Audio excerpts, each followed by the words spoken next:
God of War 3 is all about finishing up this climactic story of Kratos versus the gods. It's a story that's taken 3 games to tell, but I don't think you don't have to play those first 2 games, even though they're amazing.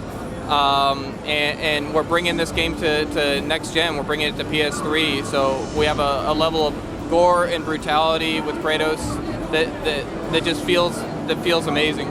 We sort of took what we had from God of War 1 and 2 and we polished that and tried to make it better. So while we have weapons again in the game, we really want those weapons to feel like completely different characters. So the Cestus we have in the demo currently, Kratos pulls these Cestus out, and now his navigation changes, his attacks change, all of his special moves change, and actually your strategies change too. They have these rings on them, and as the Cestus, the rings move forward when you make contact with the enemy.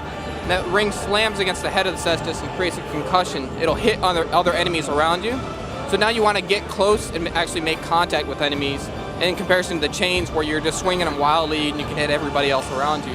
The Titan gameplay that we're introducing in God of War 3 is real, live, moving worlds. In the previous God of Wars, we used a lot of trickery to get this stuff to look cinematic and amazing, but now you're literally walking on a moving character, and you'll be about this big on his arm as you're doing all your combat abilities and all your special moves and all your attacks. And we take the level of detail from down to Kratos' muscles as he's flexing and the veins are popping out, blood splattering on him, and you pull that camera all the way back out to realize all that's is happening on a living, moving character. Behold the glory of Helios! Kratos is going to have a new kill with everybody he has in the game, and everybody that he battles is almost like a little bit like a boss battle, where you have your introduction, your fight with him, your dramatic encounter, and then that builds up to a climactic finisher, and that's where we have these cinematic kills in the game.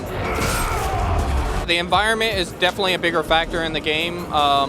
We have these, at least in the demo at the moment, we have anywhere you see a wall, now Kratos can use that towards his advantage. He can grab an enemy, he can slam his head against the wall and instantly kill him. There's wall reactions in the game, so you can juggle enemies against the wall. Something we've seen naturally emerge and that we're supporting for the players are these large battles. While next-gen games often put a lot of characters on screen and you're just battling all of them, we've given Kratos some very specific abilities. You can grab an enemy and you can start running with him and basically create a battering ram to plow over all the other enemies.